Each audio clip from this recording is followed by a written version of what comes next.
Hi, everybody. This is Jimmy. You're reading with Jimmy. And basically, what we're going to do today, since we finished A Farewell to Arms by Ernest Hemingway, is we're going to try to understand the plot of the book five, but we're also going to be analyzing, now that we finished the book, the entire novel. And hopefully, you read it with me and enjoyed it as I did. I certainly learned a lot once again. So here we go. In book five, they move to the town where the hospital is at. Catherine has her baby, which dies at birth, and then Catherine dies of one hemorrhage after another. That's really what happens in the book. It comes to a conclusion with death. At the end, the last page, you get out, I said. The narrator is Lieutenant Henry. The other one, too. There were two nurses in the room with the body. But after I had got them out and shut the door and turned off the light, it wasn't any good. It was like saying goodbye to a statue.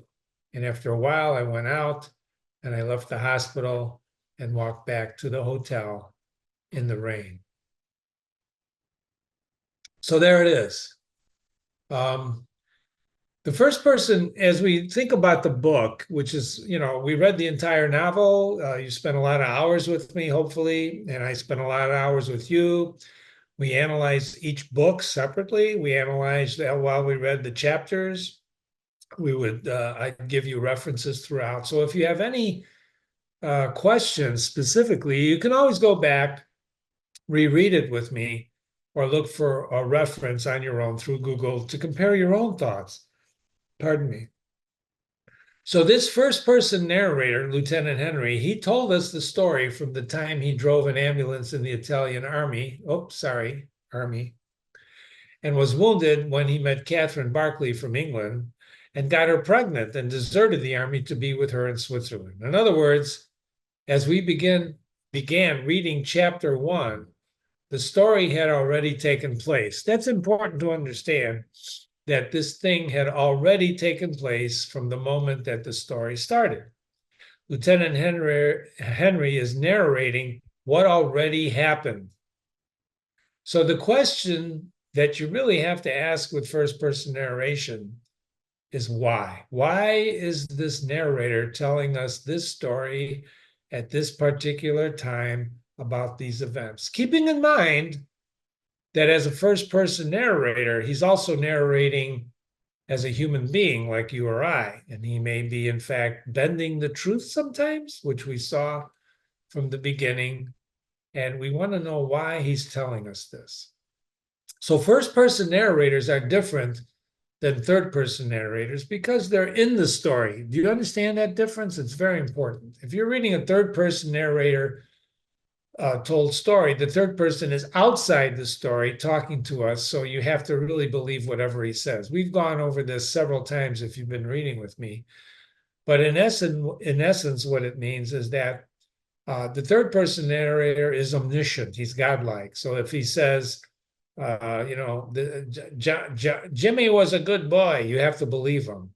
Whereas if I'm in the story and I say I was a good boy, you may not believe me. You understand the difference? So Lieutenant Henry in this story, who is a first-person narrator, he's like us. He's a human being with characteristics that comprise a human being. It's good, bad, hate, he hates, he loves, blah, blah, blah, blah, blah. So not that Google is the definitive source for characteristics, these character traits. But this is what Google tells us if we look up and ask Google, what are character traits? And they tell us honesty is such a trait. People who are honest value truth, less likely to lie. Loyalty is a character trait. Responsibility. Responsible people have a strong work ethic, dependable. Courage, that's a character trait as opposed to cowardice. All of these things have antonyms, right? Synonyms, but antonym is the opposite. So honesty, the opposite of honest is lying, right? Loyalty, disloyal, etc. Courage, creativity. But that's what Google says: curiosity, confidence, and discipline. Self-discipline is considered one of the highest traits of a human personality. This is according to Google. So please, ladies and gentlemen, don't email me, well, I don't believe Google. I'm not asking you to believe Google. I'm asking you to think about character traits. For example, what are you like?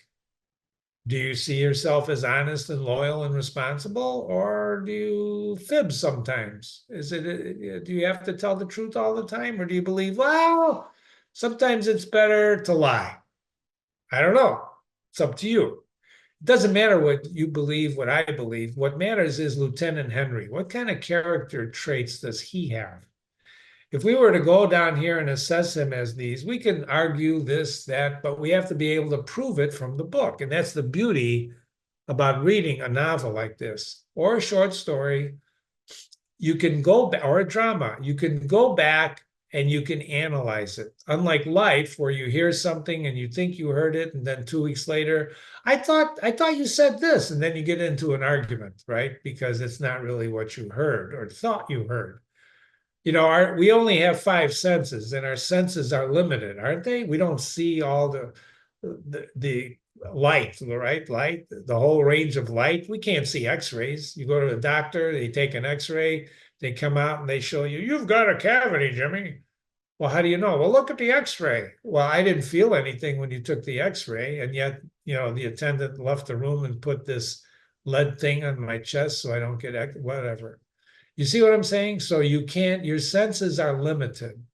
So judging people outside of a novel is very difficult because they're real people. Judging inside a novel is very difficult, but there's an advantage because we can go back and study the novel, study the first person narrator, and we can find out about it.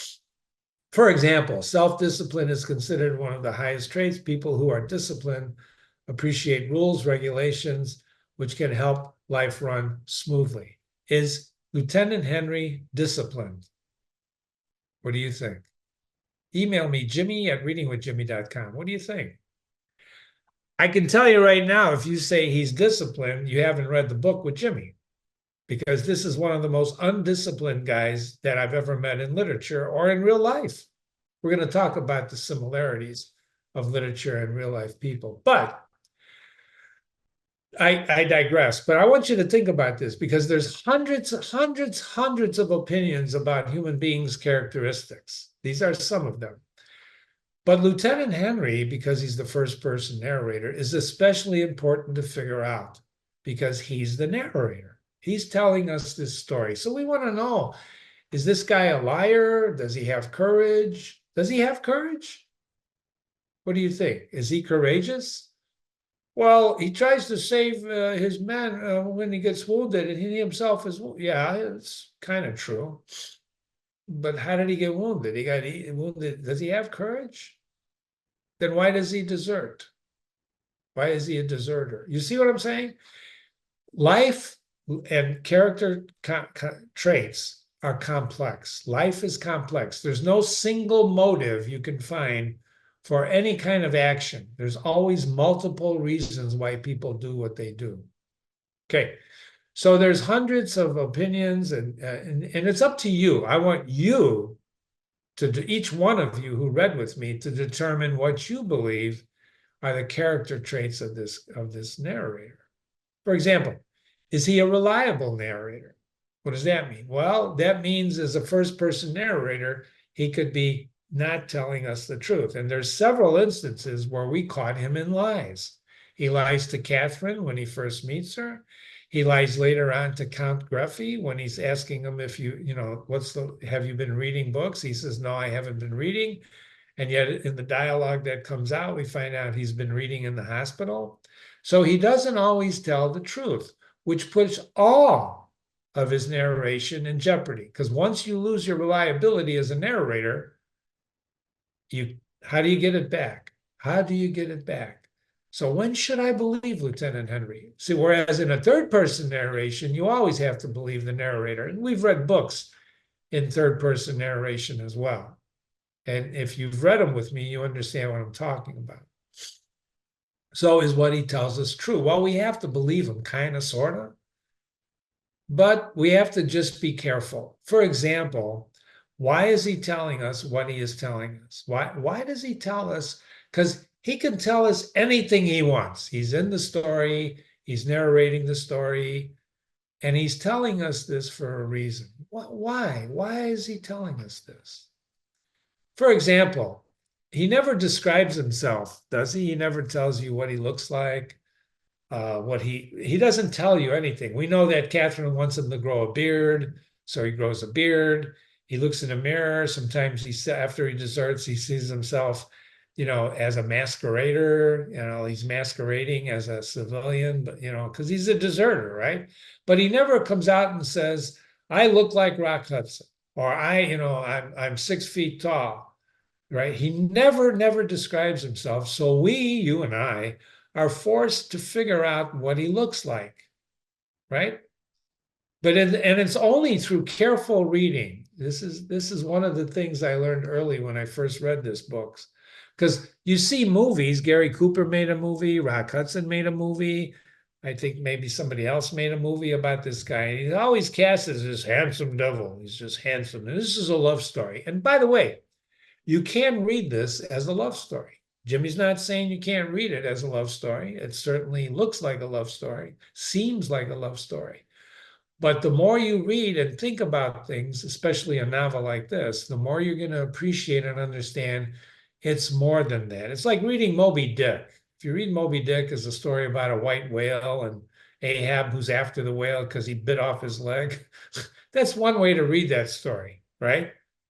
But there are so many layers, and I want to read Moby Dick one time with you guys. There's so many layers to a classic novel, to a classic piece of literature like this, like A Farewell to Arms, that one reading or a superficial reading that it's a love story will never really help you find out how other people lead their lives and how to lead yours. And why do I say that? Well, because this guy doesn't look like Rock Hudson. Lieutenant Henry does not look like that. Lieutenant Henry is fat. Well, Jimmy, that's an improper word. No, I'm using the word that Lieutenant Henry used to describe another character in that book. And then when he went deserted and he went to get the clothes, they fit him. Okay. So if he uses the word fat, I'm allowed to use the word fat to describe him. When he deserts and he goes to Ralph Simmons' house and he gets Simmons' clothes, he's described Simmons earlier as fat. We know this. So you'll also recall when he was wounded that the struggle of the men carrying Lieutenant in the elevator, they were sweating and grunting profusely. Why? Because he's fat. We can use the word heavy. Wait a minute, fat isn't a character trait. Somebody will say. Somebody already, I got a couple of emails when I read that when we were reading Simmons and borrowing the clothes in I believe book 4. That's not a character trait. Well, it certainly could be. I'm not saying it is or it isn't. I'm saying it could be. And now why could it be? Well, because if we go back here, for example, and we say discipline, well, Jimmy, there's conditions where no matter what you eat, how little you eat, you just become obese. I understand that, but that's not what's happening here. So don't use outside things to layer meaning in this book, in this novel, Lieutenant Henry. The evidence is clear. This guy eats a lot. He was wounded eating, right? He eats a lot of times. He eats 3 sandwiches and he meets Ferguson, right, with Catherine. And they say, did you eat? And he goes, no. And he orders a plate. He orders a plate. He eats a lot. So he's not, in fact, he's always eating. He eats when Catherine goes into labor. Remember, she keeps saying, go get food. And a lot of times what I'm suggesting to you when you read and see how other people lead their lives and how to lead yours, put yourself in this situation. Try to invest yourself. Forget about what you think, believe, forget all of that stuff and put yourself in the story. And your wife is having a baby and she's suffering. She's in labor since 3 a.m, right? She goes through labor and they get there in the morning and she's there over 12 hours. Well, Jimmy, I would get hungry after 12 hours. Well, I'm not saying you wouldn't get hungry, but what would you do? Would you eat? I've seen situations, I've been in situations where nurses have offered right, to bring you a plate of something, right? You don't have to leave your wife to go eat. He does that all the time. Okay. The question is, you have to ask yourself, would you eat in these circumstances? He doesn't miss a meal. He doesn't miss a meal. Except when he's on the train. Remember when he's on the train and deserting? All he can think about is eating. He's very hungry. He's always hungry. I'm hungry. Plus, he says, right? I wasn't made to think, I was made to eat. He tells us this. He's telling us this. So why would you not believe a first-person narrator when he tells you point blank, I wasn't made to think, I was made to eat? He's admitting himself to you. So if you don't believe that, he's fat, he's heavy, send me an email. Prove to me he's not. So while it's not a character trait, eating is. Eating, as we have observed in other discussions, can be construed as gluttony. Gluttony, just eating. His passion for Catherine also knows no limits. The guy is insatiable, right? Insatiable. Guy's horny all the time. All the time. Even when he's wounded with that knee, when he, blew up his knee, first thing he wants to do when he sees her is get her into bed. What the hell is wrong with this guy? Well, he's just hungry, Jimmy. He was made to eat. From the time he sees everything like a game, right? When he first meets her, it's a game to him. He sees after she slaps him, it unfolded like a game. He could see every move that he's going to end up seducing her. He doesn't love her. He clearly admits that. When he gets wounded and comes back to the hospital and sees her again, he admits, and we'll cover that, I fell in love with her. Well, is it really love? We're going to examine that in a minute. He's got excessive drinking. He can't stop drinking. He drinks. He gets jaundice because he drinks so much. Remember? Ms. Van Kampen accused him of drinking and, giving himself jaundice. You remember that? So he drinks all the time. He eats all the time. He has sex all the time. Lieutenant Henry is a man of the senses, isn't he? He just is insatiable. So the word that I was looking for to describe him is hedonism. Hedonism. You should look that up, do some studies on it on your own, but you should do your research and include how it came and it was shaped into other beliefs like Epicureanism. Well, Jimmy, you're bringing in this other layer of understanding to the book. Well, yes, I am, because you're trying to understand this guy's character. You're trying to prove to yourself from his actions and what he says in the book that he is this way. Whatever word you want to use, he's courageous, whatever word you want to use, I'm saying he's hedonistic. Hedonistic. What is hedonism? Hedonistic. The prioritization of pleasure in one's lifestyle, actions, or thought. He prioritizes pleasure in his life and actions and thoughts. He's in it for pleasure. Strictly pleasure. His pleasure, not anyone else's pleasure. His pleasure. Would you agree with that? If not, Jimmy at readingwithjimmy.com. Jimmy at readingwithjimmy.com. Of course, if you do agree with that, if you say, well, Jimmy, that sounds right, that he's after pleasure for himself, we now, to finalize some of this guy's character, is that we have to define what pleasure is. Now, there's a tough one, isn't it? If we look up, and I hate definitions, but let's start with a definition. It's feeling happy, satisfaction, or enjoyment. You feel pleasure when you're happy, you're satisfied, you're enjoying yourself, you're feeling pleasure, right? That's pleasure. And there's a lot of things in life and living that give human beings pleasure. You understand that? Would you agree with that? I think you would. The smell of a good cup of coffee in the morning. That's one of Jimmy's favorite pleasures. To get up in the morning and put on the espresso coffee. He makes himself 4 shots of espresso coffee every morning. And that first cup he makes to fill his 4 cups with his espresso machine, there's just something pleasurable about the smell of an espresso coffee. I get pleasure out of that. I hate coffee. Fine. What do you get pleasure out? Well, I get pleasure out of looking at a sunset. Well, Jimmy, didn't you say earlier in one of the definite, when we were together that you're colorblind? Yes, I did. But I still get pleasure in a sunset or a sunrise based on the colors that I can see. See? And Jimmy, what colors do you see? I can't tell you because you don't, you see if you're not colorblind, you see the range of colors. But by the way, did you know that the range of colors you see is different than the range of color anyone else sees? Did you know that? And that's why computer color is one of the worst things you could do, to judge color by computer color, because all computer screens are different and they deliver color very differently. So these are things to think about. Killing can be a pleasure. What do you mean, Jimmy? That's not a pleasure. Well, tell me Bonello didn't get pleasure out of shooting the man, the sergeant, twice in the head.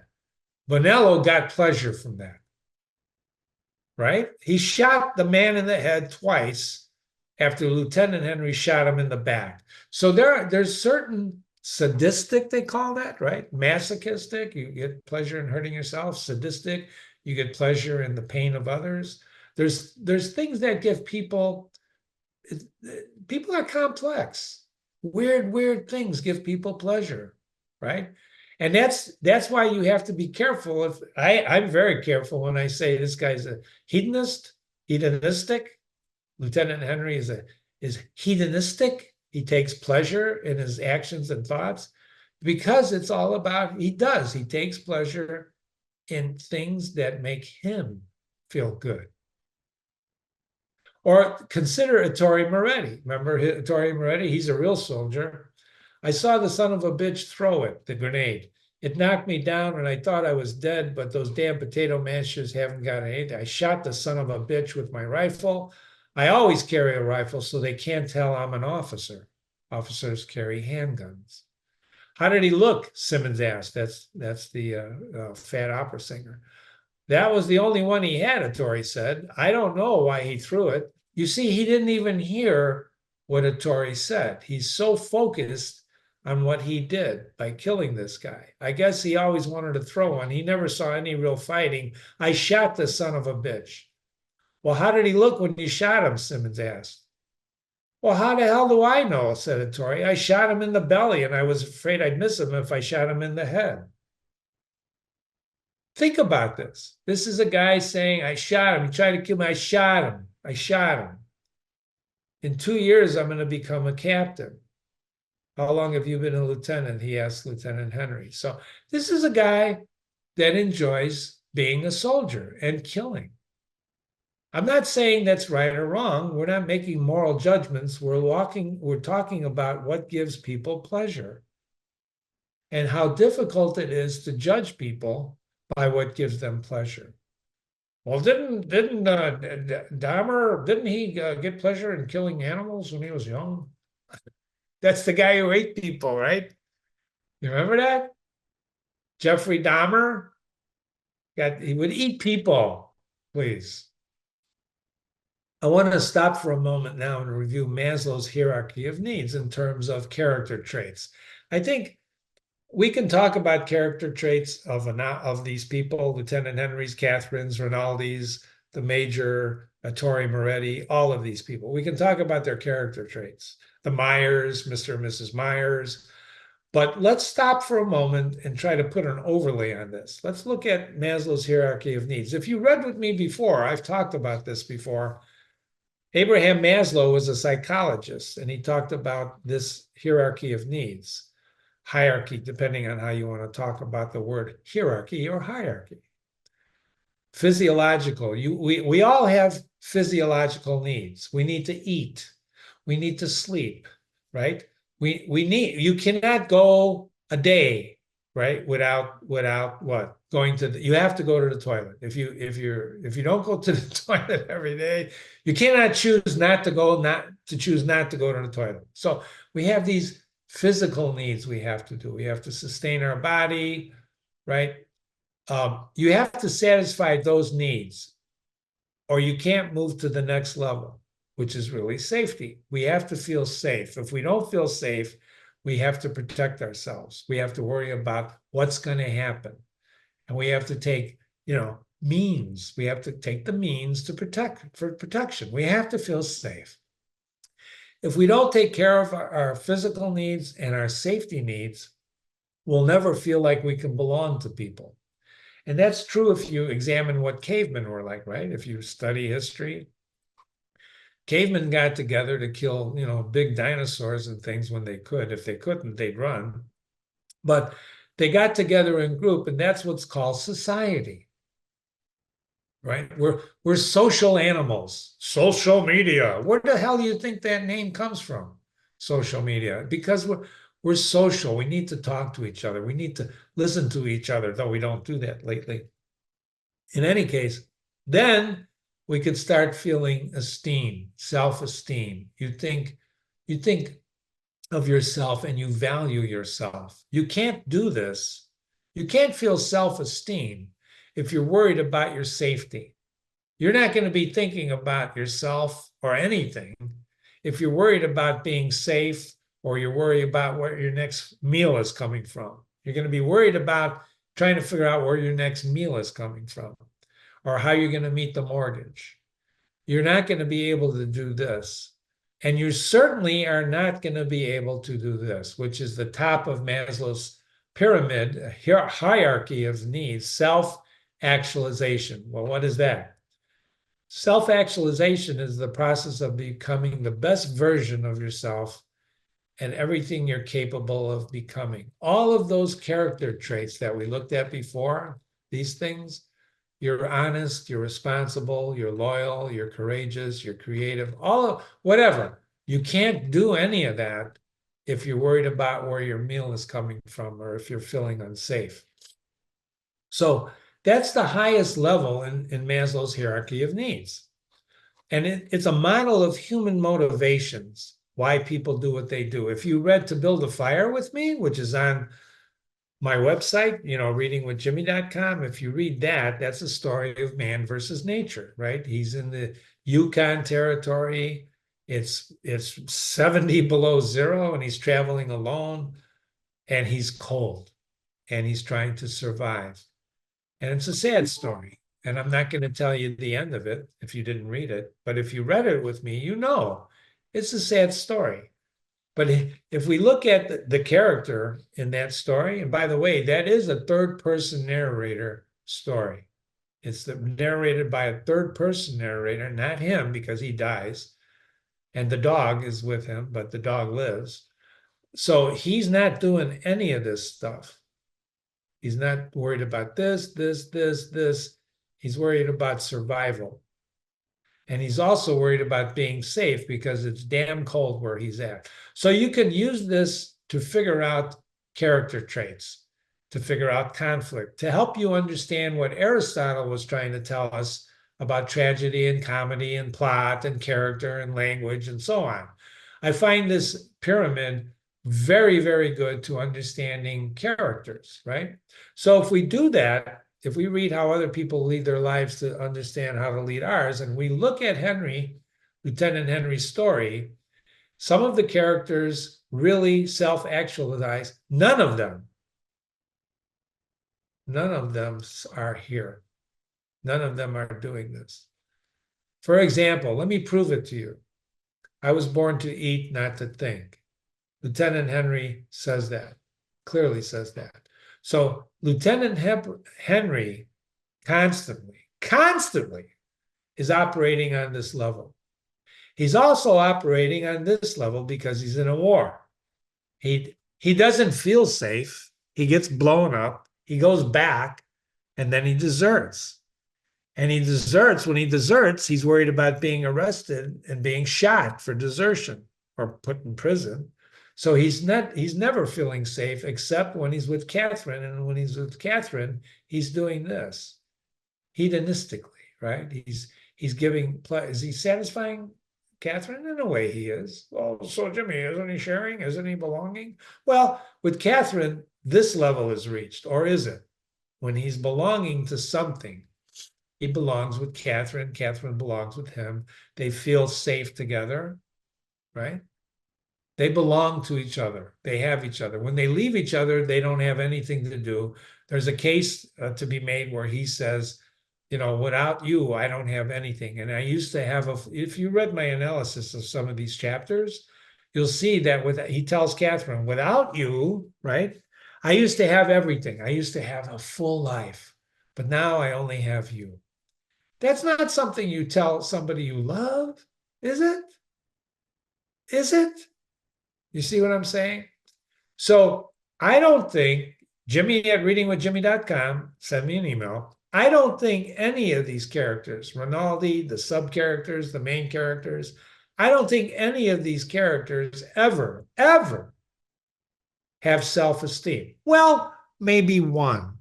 Do you know which one I'm thinking about? The priest. Or Jimmy, are you saying we should be priests? No. I'm saying when you look at the conversations of Lieutenant Henry with the priest, right? The priest seems to have some self-esteem, even though they pick on him. They pick on him like crazy. Remember how they picked on him? Oh, priest with 5 girls, right? And he kind of gets embarrassed, right? Feels a little shame. We talked about shame. So if you look at this is where this guy operates from. He's purely operating on the bottom of this hierarchy of needs. And he's never doing this. Never. That I could see. Now, if you can see him doing this, in other words, reaching the epitome of his self, doing what self-actualization, becoming the best version of himself, I think this guy's a jerk. I personally, every time I read this, I gain so much out of it because I believe there are people like this in the world. I really believe that there are jerks in the world. Do you? Well, Jimmy, I saw this guy as a hero. Jimmy at readingwithjimmy.com. Send me an email. And for sure, the war surrounds these characters. It plays havoc with their lives. The war is unsettling, especially when you're in the war. You're not looking at the war. You're in the war, right? Those are prepositions, in, around, from, right? If you're not in the war, but you're watching the war from a distance, it's different than being in the war. Some neighborhoods in Chicago where Jimmy grew up, you were always in a war. You had to be careful all the time. Still is true. Catherine's fiance is blown up to bits in the Battle of the Somme, and Lieutenant Henry's job is to carry wounded from the front to the hospital. That's their job, is to carry the wounded. So they're surrounded by death. Death caused by war, caused by artillery shells, caused by whatever. What does the war do to shape the characters? What does the war do to shape the characters? What does the war do? Can we view this as a novel where 2 lonely people find each other and fall in love? Of course you can. Of course. This is a very pleasant story. And then now we know that one of them dies. She dies, right? But that would be a superficial reading at best. And I'm not saying you shouldn't read this as a wonderful love story. If that's what you believe, please don't let me sway you. But if you're going to understand classical literature, if you're going to think about leading your life in a certain way and doing certain things and learning and enriching your life, classical literature demands that you understand character, that you understand what you are compared to what others, and you understand that by comparing yourself to others, right? Just think about this guy. This guy is an unbelievable guy, right? He's constantly horny. He shoots a guy in the back for doing what he ends up doing, deserting. I mean, he's inconsistent, right? The war and events around them shape their characters, and it either changes them or it doesn't. It either changes them or it doesn't. Does the war change Lieutenant Henry? Well, Jimmy, I think it does. He does. And when he gets wounded and he comes back, he does. In fact, he didn't love her before, but then he loved her. Great. You can think that. I don't think that's true. For example, when he does get wounded on the trip back, someone bleeds to death above him. You remember that scene? That was such a vivid scene, the way he narrated it. And don't forget, who's the narrator? Lieutenant Henry. What's he narrating?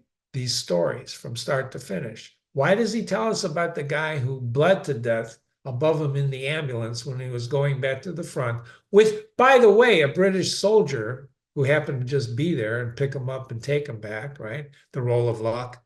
Why did he tell us that story about the guy bleeding to death? More than that, do you think this had an effect on his character? Do you think it affected him? Do you think knowing or seeing that and experiencing everything he's experienced when it came time to make the decision to desert, right? At that moment of decision, that it's no longer his show. I'm getting out of this. I'm done with it. I'm washing my hands. Do you think that that scene had something to do with it? Of course it did. It's a cumulative effect. Your life experiences have a cumulative effect on you. You keep kicking a dog, and eventually the dog will bite you, right? If you keep experiencing death, you get numb, right? This is what happens sometimes to law enforcement officers. They see the crummy side of life continually, and it weighs in on your psychology, doesn't it? Doesn't it? It's like someone talking about philosophy, right? Someone trying to explain philosophical thinking and looking at life philosophically, and they've never really experienced they've been brought up in a very, very wealthy family. They've got everything they wanted, and they start speculating about morality. Well, that you're going to take a different view than a guy like this who sees death day in, day out. I'm just suggesting it. Not that that's good or bad. I'm just saying that that has an effect on his thinking.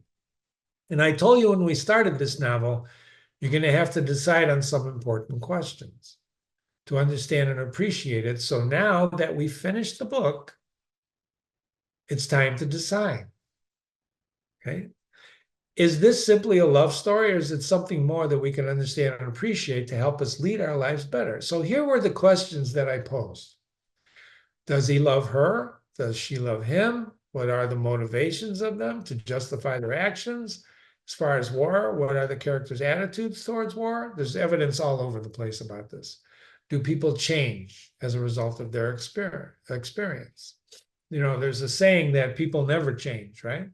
Is that true? Do you believe people can change? How many failed relationships because I promised to change, and then, you know, the person doesn't change and doesn't change. You give them another chance and they don't change, and the relationship ends up failing, right? So what do you think? Email me, Jimmy@readingwithjimmy.com. What do you think the answers to these are? Well, I told you in analyzing book one, he's first person. We got to understand why he's telling us this, when he's telling us this. So let's examine the questions carefully. I don't want to belabor this, but did he love her? Does Lieutenant Henry really love her? Well, here we go again. And I'm going to tell you this every time I analyze with you. It depends on how you define the word. Catherine defines it as there is no me, there's only you. You've seen this. There's evidence of it all over the place. And after he deserts and they are together, he talks, somehow they get on the topic of gonorrhea. And he, because they were talking about Rinaldi, he was thinking about Rinaldi and syphilis, and I had gonorrhea, and she says, I don't want to hear about it. Was it painful? And he goes, very. And she says, I wish I had it. And he goes, no, you don't. Well, I do. I wish I had it to be like you. I wish I stayed with all your girls so I could make fun of them to you. That's a pretty picture, he says. No, it's not a pretty picture, you having gonorrhea. I know, but let's look at the snow. I'd rather look at you. Darling, why don't you let your hair grow? What do you mean grow? Just a little longer. Oh, it's long enough now. No, no, no, let it grow so I can cut mine and we'd be just alike. Only one of us would be blonde and dark. When you read that, what are you thinking to yourself? Do, do, do, do, do, do, do. Are you thinking that Catherine's a little crazy? She describes herself as crazy in several places in this book. And I'm just telling you right now, cut your hair so that we would be like that? Well, I wouldn't let you cut yours, he says, because remember, he likes watching her hair long. Remember, it's about him when he's looking at Catherine. It's not about her, it's about him. Well, it would be fun. I'm tired of it. It's an awful nuisance in the bed at night. Well, I like it, he says. Wouldn't you like it short? Well, I might. I like it the way it is. It might be nice short, and then we'd both be alike. Oh, darling, I want you so much. I want to be you too. I don't know what to tell you about a line like that. I've never heard anybody talk like this. Well, Jimmy, so what's the point of literature if they don't talk like this? Well, I'm going to tell you right now, some people talk like this.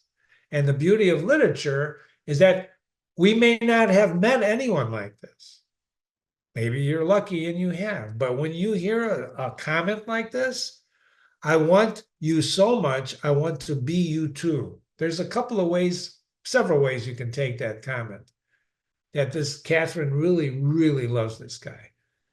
Or she's just nuts. She's a little off. He says you are. We're the same one. I know it, she says. At night we are. The nights are grand. So there it is. We are one. Are they? What does love mean? Poets try to explain this throughout the ages, and I encourage you to read poetry of John Donne, William Shakespeare, William Blake. Read their poetry about love. Ovid, read the poetry. Dictionaries aren't much help if you try to describe this, but we know it's a feeling. The word affection comes to mind. But I knew I did not love Catherine Barkley, nor had any idea of loving her. This is in the beginning. This was a game like bridge in which you said things instead of playing cards. And like bridge, you had to pretend you were playing for money and playing for some stakes, only nobody mentioned what the stakes were. It was all right with me. That's what he says in the beginning. And then later he says, hello, I said. And when I saw her, I was in love with her. He tells us this. But is he lying? You got the rest of the book to figure it out. Everything turned over inside of me, and she looked toward the door, so there was no one. She sat inside of the bed, leaned over, and kissed me. And I pulled her down and kissed her, and I felt her heart beating. You sweet, I said, weren't you wonderful to come here? It wasn't very hard. It may be hard to stay, and he wants to take her to bed immediately with his with his wounded leg. He's horny. Catherine is the cure for his loneliness. If you think love is a cure for being lonely, you're definite. You have a right to your definition. And certainly love helps loneliness. Loneliness is a curious feeling. I don't know if it's a good definition of love, however. Everything depends on definitions. And if you love someone, do you kill them? Would you kill them? There are lots of novels written about lovers killing lovers. Something happens and you kill them. Why? Because love, like hate, is it's probably the most powerful of our emotions. And by the way, love and hate, very similar in terms of intensity. Why? I'm going to tell you in a moment, because your brain is reacting in a certain place to bring about that intensity. And they say love is blind. Well, of course it is. And so is hate. When you feel these emotions of love or hate, it's usually directed at an object, and you're blinded by everything else. You know, you have peripheral vision. You have more peripheral vision than you have focused vision. When you focus on something, if you were to focus right now on this word here, becomes, I'm just going to highlight that for a moment. Focus on that. You could probably read the next word, focused. If you focused on becomes, focused on Catherine, did I read that right? I wasn't even looking at it. So you can see things around it. You see the words around it, but you're focused on the word becomes. When you feel hate or passion, your peripheral vision goes dormant. I'm serious. You don't have any more peripheral vision. You don't see anything except the target of your focus. And if you don't believe me, you've never loved or hated. If you loved or hated, you know exactly what I'm talking about. So if Catherine was his focus, why would he not want to stay? I'm going to ask you a simple question. Why would he not want to stay 6 months before his operation and stay with her. If you remember, there were 3 doctors consulting and said, you have to wait 6 months before we operate. And he says, no, I can't do that. Why? Because I can't stay in bed. Did you ever try staying in bed for 6 months without doing anything? But he's not doing anything. He's seducing Catherine every night. You remember that? So all his decisions, all of them, as far as I can see, are not about him, or are all about him. Pardon me. I'm purposely not answering this question yet. So does she love him? Well, her definition is there's me, there's only you, and is her definition of love. And she certainly lives up to that. Everything we talked about, everything we've seen, there is no me, there's only you, except eventually she becomes pregnant and she has a child coming. And that baby, that thing within her womb is now an interruption to her definition of love because there's no more me. It becomes an us. And that, ladies and gentlemen, is one of the reasons in here that causes us to understand the definition, the true definition of love, that it's not just about me, but it's about you and me. It's an us. It's an us thing. You know, there's a lot of bullshit about pronouns these days, right? Forget all that BS. Look at pronouns as replacing a noun. And that's what's happening here. You're replacing a noun. And what is the noun? The noun is Lieutenant Henry and Catherine. We talked about the hair. I think it points to her being a little off. This woman, with due respect, she's a little off. And getting pregnant was an interruption of her definition. She had lost her fiance. He got blown to bits. Oh my God, what an impact that must have had on her psychology. And then she stumbled on this guy, and after she rejects him, she just says, okay, I'll do whatever you want. She's going to make up for all the time lost when she did not marry her own fiance. And she never gets married, by the way. So several times, Lieutenant Henry, and he refers to her as getting crazy. Don't get scotch and crazy, right? And she lives to please Lieutenant Henry. There's no doubt about that. When she first gives in to him, she acts a little crazy. After he seduces her for the first time, she says, we're going to have a strange life, aren't we, darling? That's putting it mildly. If you want to judge people who love each other or not, that's up to you, but people show their love through actions. Is love fleeting or is it sustained? Is hate fleeting or is it sustained? What drives people? In brain scans, the exact brain areas are activated when people experience love and hate, the exact same places, right? So including the region in your brain that determines, you can look this up. I'm not telling you anything you can't find out for yourself. But the point of this is that our feelings, self-control, discipline, are aroused by outside external events. And only you, ladies and gentlemen, can prevent forest fires. Only you can control your emotions. You, not me, not Catherine, not Lieutenant Henry, you. And throughout this story, throughout this novel, I don't see this guy ever controlling his emotions, ever. He's calculated, he's sensual, he's horny, he's constantly in pleasure, hedonistic.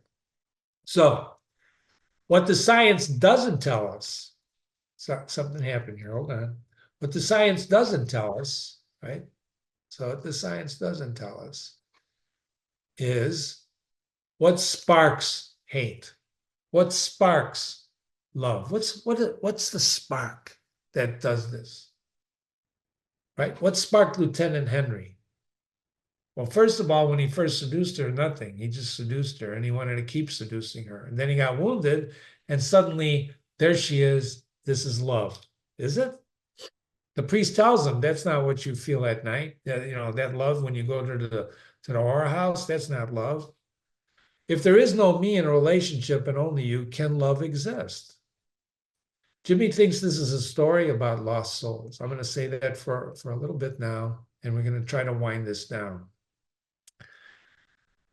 Our narrator, Lieutenant Henry, drifts through this novel, and I believe he's telling us this story the way he tells us this story because he wants to be forgiven. Well, forgiven for what? For what he does.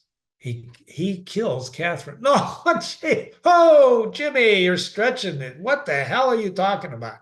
He killed the sergeant. He shot him in the back. True.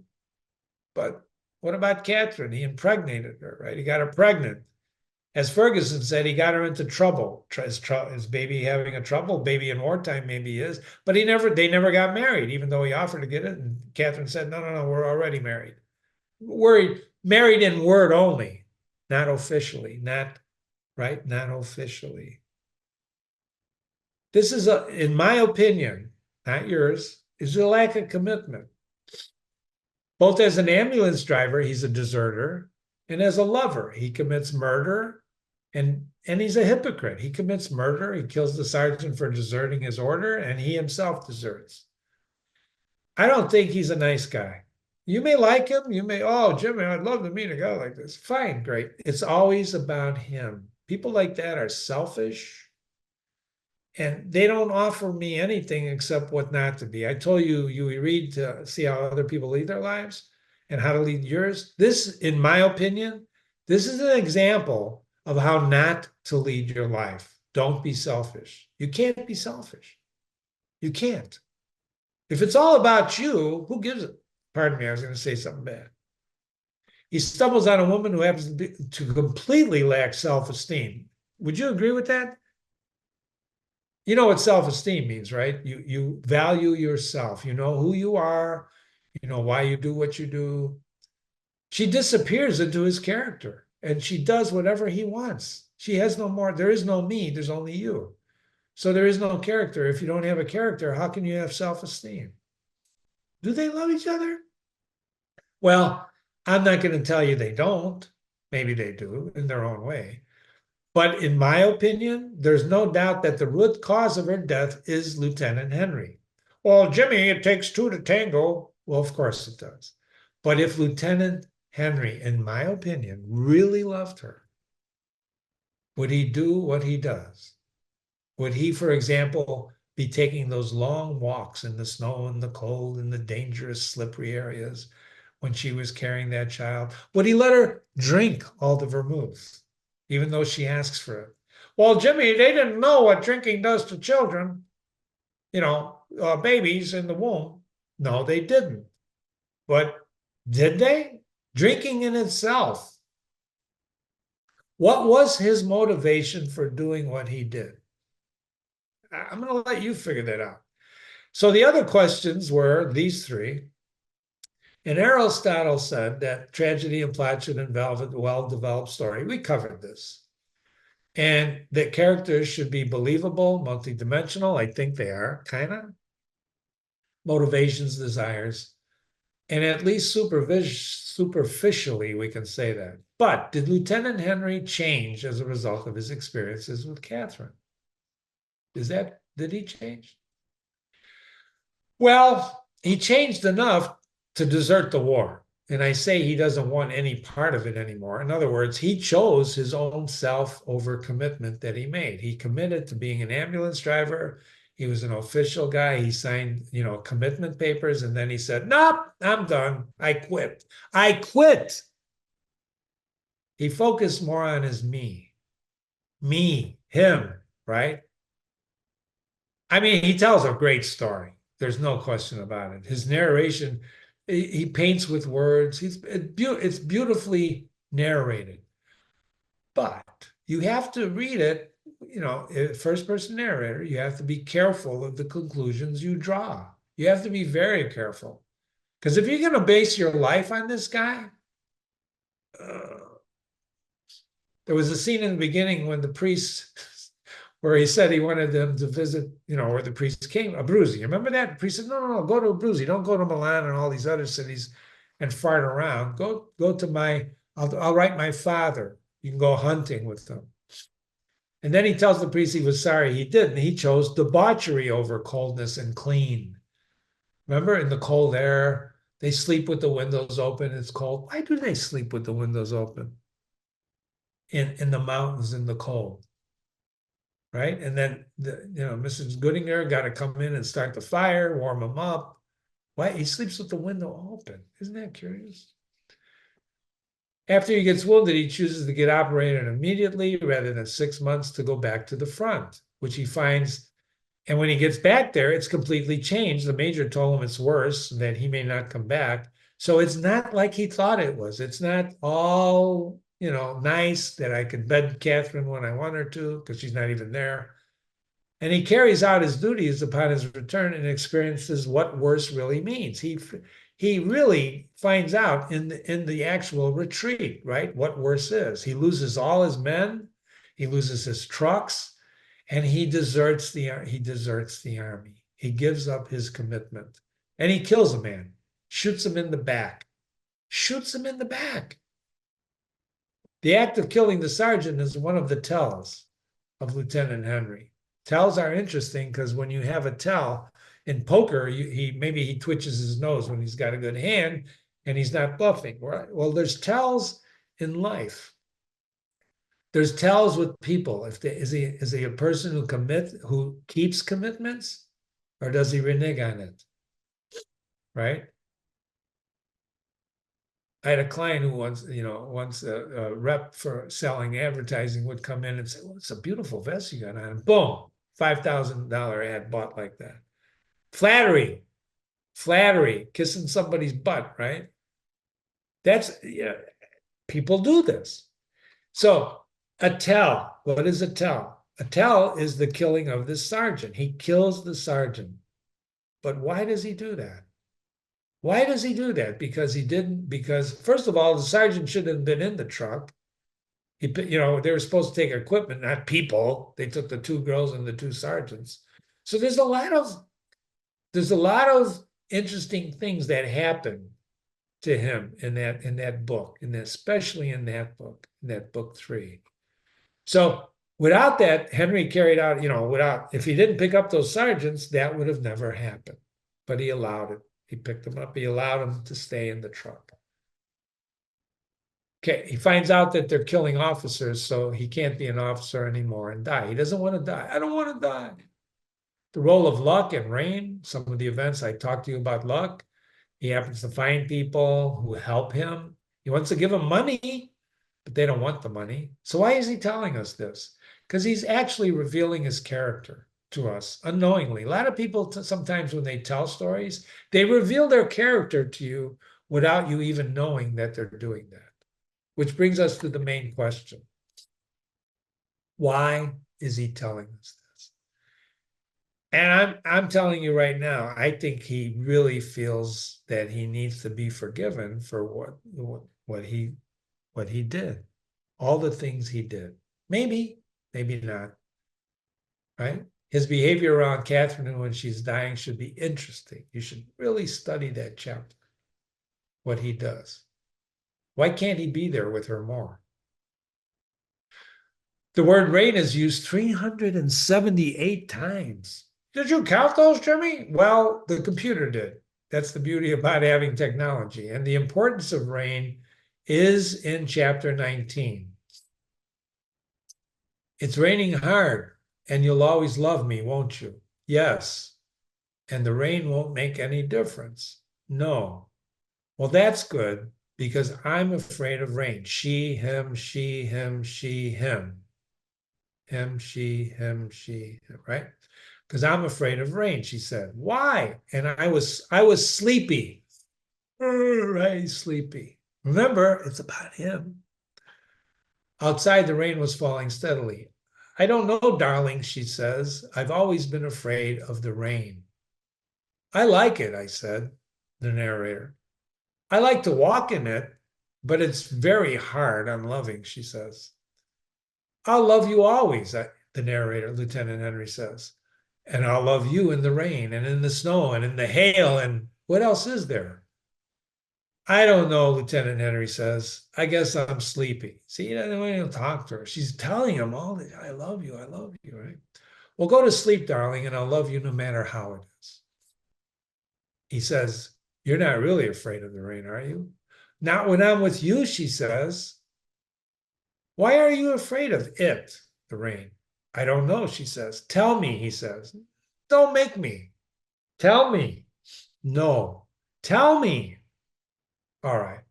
I'm afraid of the rain because sometimes I see me dead in it. And isn't that interesting?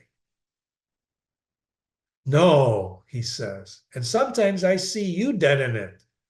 That's more likely, he says. No, it's not, darling, because I can keep you safe. Remember Maslow's hierarchy of needs?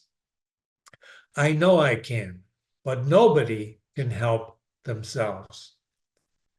These are profound dialogues that you should think about, because if this is true that no one can help themselves, what are we looking at here? I can keep you safe, she says to him, right? He thinks it's more likely he'll die in the rain, but does he even understand what the hell she's talking about? I know I can, but nobody can help themselves. And he says, stop it. I don't want you to get scotch and crazy tonight. We won't be together much longer. Why? Because he's returning to the front. No, she says, but I am scotch and crazy. She's telling him, and through him, us, that she's scotch and crazy. Remember when I told you she's a little, right? But I'll stop it. She said, it's all nonsense. Yes, it's nonsense, he said. It's all nonsense. It's only nonsense. I'm not afraid of the rain. I'm not afraid of the rain. Oh, oh God, I wish I wasn't. She was crying now, and I comforted her and she stopped crying, but outside it kept on raining. He paints with words, and this is an unbelievably important section to understand the importance of rain in this story, because at the end, it's raining when he walks to the hotel. You understand? So why is Lieutenant Henry narrating this dialogue? Why is he telling us this? I don't want you to get scotch and crazy. Of course, he's going back to the front, and when he says he doesn't want her scotch and crazy, he means, she gets that way sometimes. And if we have seen and met through his narration, it's not just once or twice. She gets that. There's a lot of that going on. She's not stable, no self-esteem. Remember, no self-esteem, I'm with you. Whatever you tell me, I'm going to do. But if he's not there to tell her what to do, then what happens? She finds someone else, and Ferguson is her friend. This is a story of lost souls. They're both lost. People who do not have serious commitments. They don't. They really don't have. What do you mean, Jimmy? They don't have serious commitments. Serious commitments meaning he takes an obligation oath to serve the army, to be married to her. People who can't truly share themselves except physically with each other. That's physical commitment. That's not a commitment, a physical commitment. And is it a physical commitment? So examine words like love, commitment, and so on. How can you say this, Jimmy? Well, because I'm Jimmy. What do you say about the novel? Right? What do you see in the novel? Besides the beauty of the language and depth of characters, or lack of depth, we can walk away with this from the. What do you walk away with? Well, Jimmy, I just see it as a love story. Great. Congratulations. Thanks for reading with me. But it's much more than that. Dostoevsky said that in their novels and stories, writers most often try to choose and present vividly and artistically social types which are extremely seldom encountered in life, which are nevertheless more real than real life itself. Well, Jimmy, I don't believe that. How can Lieutenant Henry be more real than I am? And I'm reading with you. Well, I'm not saying that you're not real, but I'm saying Lieutenant Henry and Catherine, the way he narrated this, the way, okay, I'm going to jump and violate my rule for 1 minute. The way Hemingway wrote this, okay, you cannot find or meet, you may not meet a Lieutenant Henry. You may not meet a Catherine. You may not meet a Rinaldi. And I'm not just talking about a surgeon who gets syphilis. I'm talking about people like that who just drink and, who drink and just totally commit themselves to the pleasure, or they don't want to face the reality of a war, Well, wars, I'd drink too if I was in war, Jimmy. Well, of course you would. Most people would. Who could face that, right? Ettore Moretti, who likes to kill, I think he does. Ernest Hemingway, through Lieutenant Harry's narration, did just this. He brought these characters to life for us to enjoy, to appreciate, to argue with, to think about, and to examine words like commitment, honor, marriage and love. What do those words mean to you? Well, they don't mean anything to me. Well, that's fine. Good luck in life. While we can read definitions through the art form of Farewell to Arms, we can see for ourselves the impact of people who have it or don't have it. Who have what? Obligation, commitment. And it's being the operative pronoun. It is the operative pronoun. It is the operative pronoun. What is it? Honor, marriage, love. As readers, you're free to think whatever you want about the characters and about the people you meet in real life. Just remember this, please. A life which is not clear about itself inevitably displays an uneven surface. Kierkegaard, a famous philosopher, said that. Let me repeat that. A life which is not clear about itself inevitably, if you wait long enough, displays an uneven surface. Is the surface even, or is it uneven when it comes to these characters? What do you think? Is it even or uneven? When Lieutenant Henry shoots the sergeant and deserts himself, and he shoots the sergeant, is that an even or an uneven act? How serious is Rinaldi about being a great surgeon if he drinks so much and goes to the whorehouse and gets syphilis? How serious is he about being a surgeon? He certainly gets a lot of practice. Well, Jimmy, there's not enough evidence to judge Rinaldi. Maybe you're right. Email me, Jimmy@readingwithjimmy.com. Examine the actions of these characters and ask yourself, is the surface even or uneven? And one more thing. Okay? The man who lies to himself and listens to his own lie comes to such a point that he cannot distinguish the truth within him or around him, and so loses all respect for himself and for others. And having no respect, he ceases to love. And in order to distract himself without love, he gives way to passions and coarse pleasures, and sinks to bestiality and his vices, and all this from continually lying to other men and to himself. The man who lies to himself can be more easily offended than anyone else. Do you remember the scenes in the story with him picking fights? He didn't pick a fight with the aviators, but in the old days he would, and the captain in the compartment. You know, it is sometimes very pleasant to take offense, isn't it? A man may know that nobody has insulted him, but that he has invented the insult for himself and has lied and exaggerated to make it picturesque, and has caught at a word or exaggerated and made a mountain out of a molehill. And he knows that himself, and yet he will be the first to take offense, and he would reveal his resentment until he feels the great pleasure in it. Pleasure in resentment? Of course. And so he will pass to genuine vindictiveness. Dostoevsky wrote that in The Brothers Karamazov. Tell me that doesn't describe Lieutenant Henry as a man who lies to himself and listens to his own lie. Well, what do you mean, Jimmy? What's he lying about himself for? About that he loves Catherine. He doesn't love her. He doesn't love himself. He only cares about himself and his pleasures, but he doesn't love. And that's what the priest was trying to tell him. And I'm not going to go back and review that. You have to do that. There's a section in there when he comes back, and he reunites with his unit before he goes out, and the second time after he recovers and comes back, that he has a discussion with the priest. The priest has already changed because the war has changed everything. And then he's discussing to the priest. So what do you think? I'm exhausted.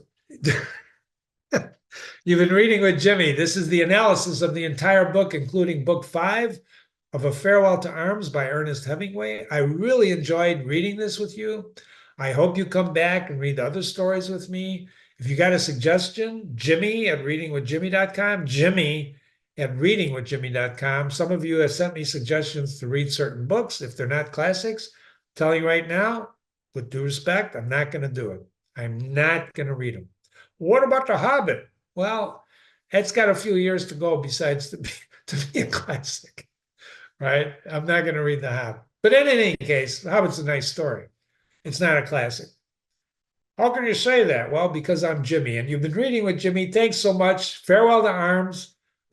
Stay safe in this crazy, crazy world of ours. And thanks. Come again. Look forward to seeing you at the next round.